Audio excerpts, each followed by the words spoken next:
What is up, my bodyweight warriors, and welcome back to another video. Today's video is very much inspired from a comment that I received on the previous episode of My Way of the Warrior series. This is a series in which I showcase everything that goes into me becoming a better bodyweight athlete. This obviously involves a lot of diet and nutrition talk, and I got asked a question that says that I used to count calories, but now I don't. Do I have any tips for beginners starting to count calories, or just move towards a healthier lifestyle?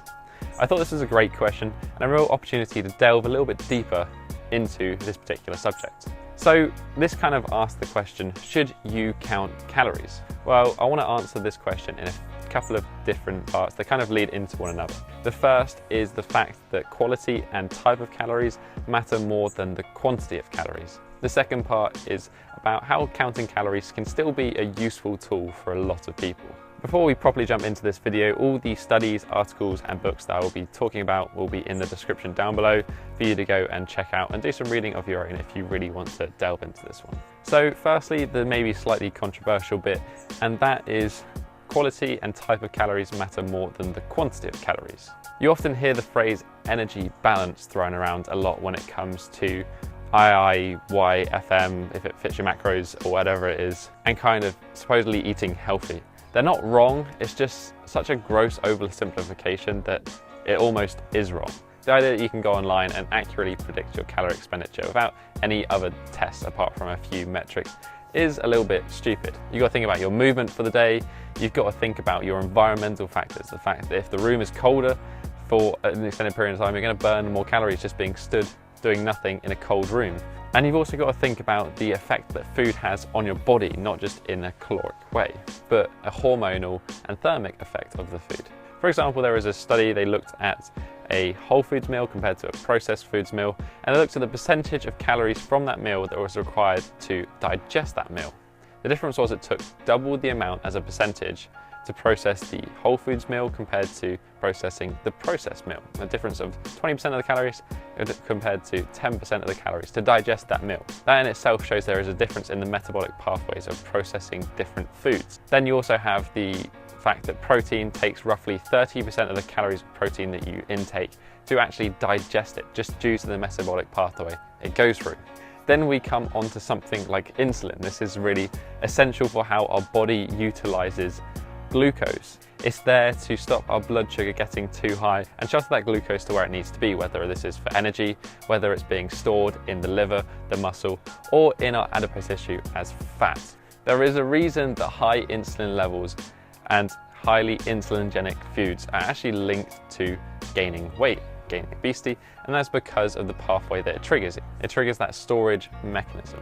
This isn't so bad in an example where we are actually needing those calories that we're ingesting. For example, a post-workout state. We need to replenish those glycogen stores and start the repair process. For this reason, insulin is really helpful at shuttling those carbohydrates to our muscles. However, when we're inactive and we have an excess of carbohydrates, often that sugar in our blood ends up in places that we don't necessarily want it to end up in. This is one of many reasons why I personally follow a moderate protein, lower carbohydrate, and high fat approach, because both carbohydrates and protein stimulate that insulin response, whereas fat is pretty null and void when it comes to it.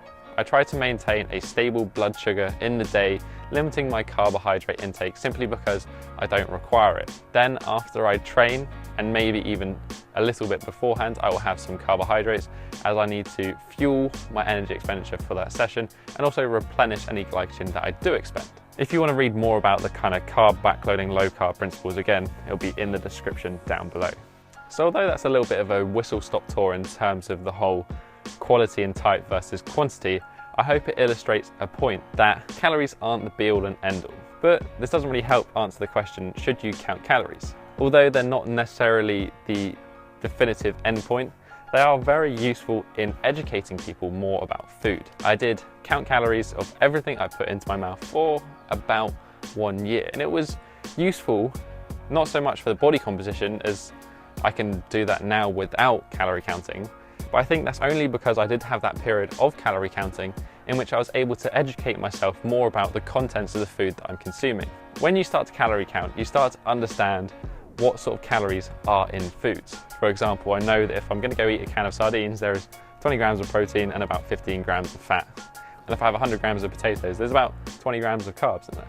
Like, it's kind of useful to build up that knowledge and have that general idea about what is in the food you're eating. So that's allowed me to pretty intuitively know that I'm eating the right amount of food on a given day without actually counting calories. This is why I actually do suggest that people count calories, even if it's just for a month or two, just to get an idea of the amount of food that you need to eat and a little bit of a better idea about what is in the food you are consuming. I know for some people they actually really enjoy having the knowledge that they are getting X amount of calories in a day, and that's fine if you enjoy it. I personally felt it was restrictive on my eating, and I enjoy a much more open approach to nutrition, and just by simply balancing my carbohydrates and fat throughout the day, I'm able to manipulate my body composition pretty easily. The last thing I want to mention is this kind of comes down to your goals.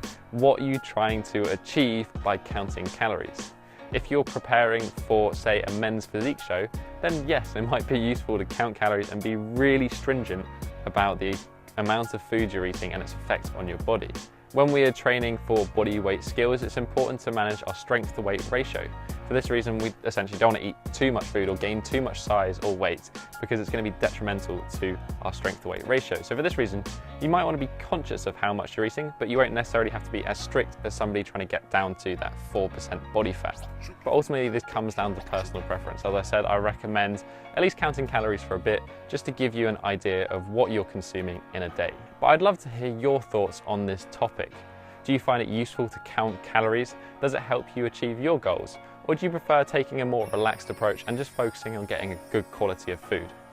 Let me know in the comments section down below. I'm always interested and I'd love for you to join the conversation. If you enjoyed this video, hit that thumbs up button and support the channel. I really do appreciate it.